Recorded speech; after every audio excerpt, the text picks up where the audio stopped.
Hello everybody, this is Ogre Boy, and I'm going to be doing my review for the new movie Brightburn. Since it's a new movie, I'm going to keep it spoiler free and everything, but the movie is directed by David Yarovesky and written by Brian Gunn and Mark Gunn, and produced by James Gunn, who is known for writing and directing Guardians of the Galaxy. I think that the writers are his brothers or someone related to him. This movie is pretty much the Superman origin story, except instead of being good, this kid is evil. He falls from and lands on Earth and everything, and is adopted by a farmer and his wife, and pretty much follows a Superman origin story, except instead of becoming good, he becomes evil and everything. That's pretty much all it is, and everything. But it's a pretty decent movie. It has a really good cast. Elizabeth Banks plays Tori Breyer, the mom, and she does a really great job. One of her best performances, I think, and she's one of my favorite actresses. I think she did really good. David Denman plays Kyle Breyer, her husband, and everything, and he does a really good job too, and everything.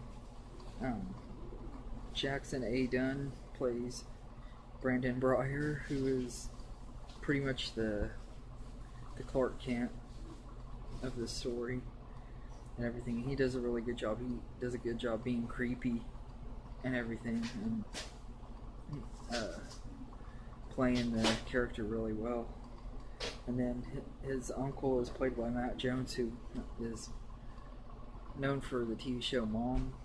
He played Anna Faris's ex-husband in that and everything, and he does a decent job.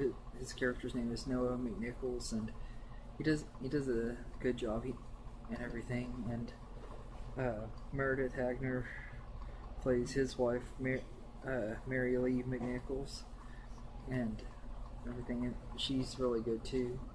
But yeah, all of the cast in this is really good, but Elizabeth Banks is the one that I think is the best in this movie and everything. But the score in this movie is by Timothy Williams, who worked on Guardians of the Galaxy 1 and 2, and many other movies I think that James Gunn has been involved with. But I think his score was pretty good for this. It wasn't like anything extremely special or anything. It's kind of forgettable, but it was still good enough for this movie and everything. There are a lot of things I love about this movie, and a lot of things I don't, and everything. It was everything I expected it was going to be, which in a lot of ways I love that, though, because I mean, no reason to really be that disappointed. No, I really wasn't disappointed, but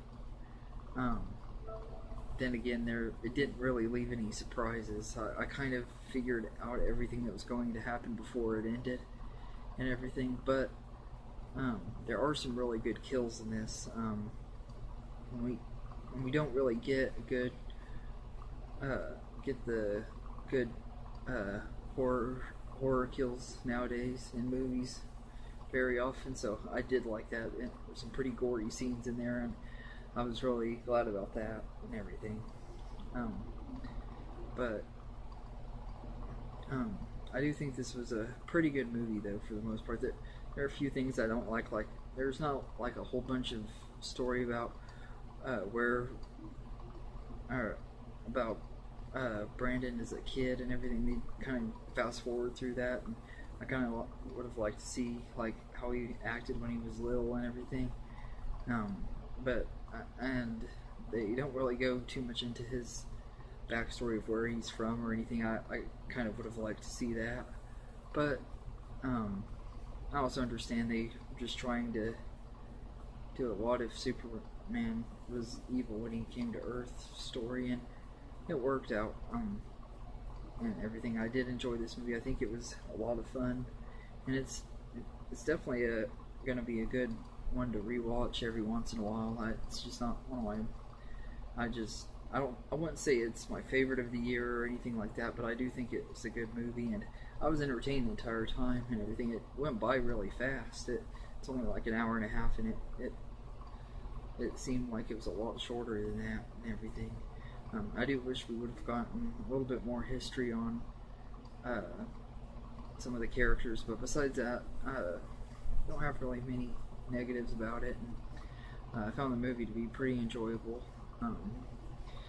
predictable but enjoyable and everything. And so I'd give Brightburn a 7 out of 10 because I did think it was a really good movie. And it's definitely worth checking out especially if you're a fan of horror and superheroes, because it combines the two really, really well and everything. And it was definitely a lot of fun. I don't know if we'll ever get any sequels or anything, but it'd be kind of cool if we do. I think they had some ideas in mind for what they wanted to do with this afterwards and everything, but we'll have to just wait and see if they make more of them or not. But yeah, anyway, that's my review for Brightburn. I hope you enjoyed this review. If there's any other top 10 list or movie series rankings or movie reviews you want me to do, let me know in the comments and I'll get to them as quick as I can.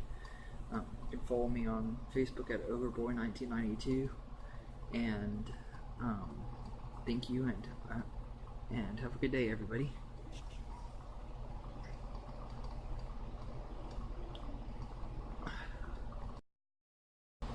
Also, I'd like to give a quick shout out to Corey from CDR and Desmond from Desmond's